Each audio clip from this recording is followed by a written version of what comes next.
বছর পর বিদেশেতে আইলাম। ঢাকা শহর চেঞ্জ হয়ে গেছে। এখানে একটা বট গাছ ছিল, বন্ধুদের সাথে সারা রাত আড্ডা মারতাম। ইরফান, তুই বিদেশে তাইলে কবে?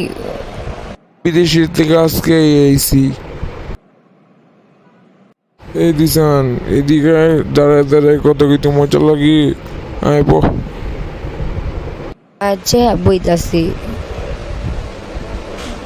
আরে বন্ধু, এনে বইলে খারাপ দেখা যায় না। আয় রেস্টুরেন্টে যাই আর বয়া বয়া খাই আর কথা কই। আয় কথাটা তুই খারাপ কস নাই, আয় যাই। বন্ধু, ঢাকা শহর তো চেঞ্জ হয়ে গেছে। আগে যে আমরা যে বট গাছে আড্ডা মারতাম, মনে আছে? হ, মনে আছে। আরো দেখতে হলে কি করতে হবে দিশান? লাইক আর সাবস্ক্রাইবার করতে হবে।